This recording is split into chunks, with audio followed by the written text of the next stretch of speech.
So there's one glaring thing that's been missing from all of our demos so far. Styling. Everything we've done, every little app has been completely unstyled, just browser defaults, and it's very ugly. Now remember, adding styling doesn't necessarily mean that something is going to look good. It will just be styled. Sometimes it could look worse, but we're going to talk about how we add custom styles in because it's a little bit different than you might expect. So first, I just copied the slot machine solution here.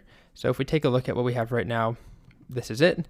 Okay, so we have an H1, we have the three props, S1, S2, and S3 displayed, and then a winner or loser paragraph. Okay, so let's say that I just want to style this machine component really simply. I want to put maybe a border around the div, maybe a light background color. What we usually would do is make a class. So I'll come to my index and I'm going to add a reference to a script or to a CSS file, a link tag called app.css, which conveniently I already have created over here. And it's empty, but I'm going to define a class. And we'll talk more about naming conventions for CSS classes, but if we are styling this machine component, capital M machine, it's standard. You don't have to do this at all. It's standard to have a class called machine. But we could easily just do, border or whatever we want to call this class. But I'll go with machine. And let's add a couple really simple things like border, 2-pixel, solid, black. This is not going to be pretty. I just want to make that very clear.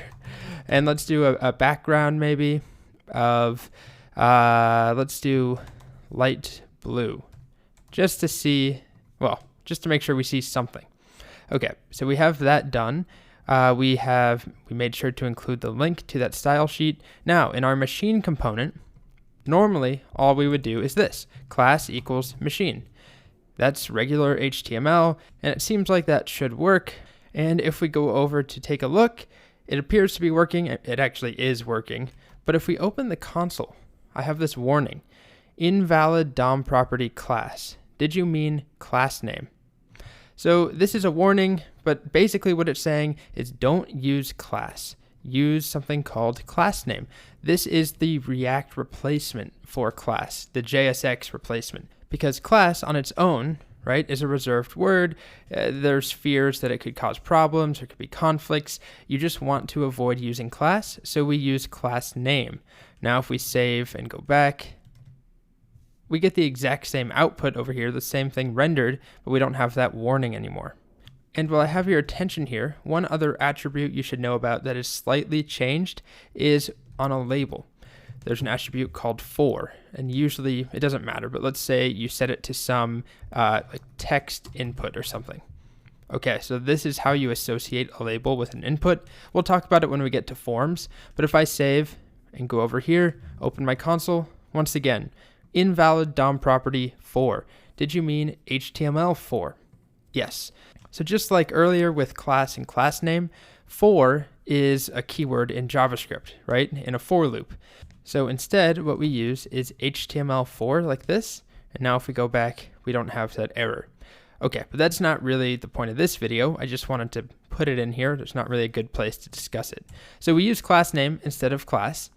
And our styles are working just fine, right? We see them over here. But sometimes we might want to pass in inline CSS styles. Just pass in some styles directly rather than through a CSS class. And to do that, there's a style. And to do that, we just set style. But what we can do is pass in JavaScript. We can pass in an object. So let's take a look now. Let's say on this, let's just do this paragraph here that has the 3 items, whatever we're calling those, the 3 symbols. So if I wanted to, I could say style, and then I use my JSX braces, and inside I pass in an object. So you might see this where it's inline, and it looks kind of weird to have 2 pairs, but in here we'll type a property like font size, let's say. And the weird thing that can be confusing is we use camel case. So in our CSS, if we're setting font size, we use, what is it called? Kebab case is what people will say. You use dashes Dashes or hyphens? Which one is it? Anyways, when we're working in React and setting these properties, we use camel case. So we'll say font size and then set that to something like, I don't know, let's do 50 pixels and save. And now these are much larger.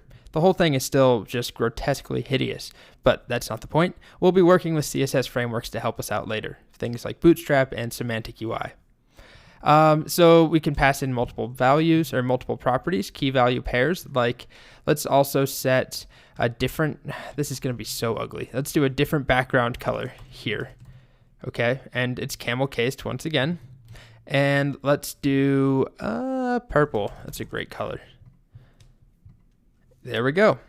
Okay, so just as a note, if you're passing more than one property, I usually like to just take this and create a variable up here called, colors or styles or something like that, and set it equal to this object. And then down here, we'll just pass in the variable colors, just to make our markup a little cleaner. It looks the same at the end of the day.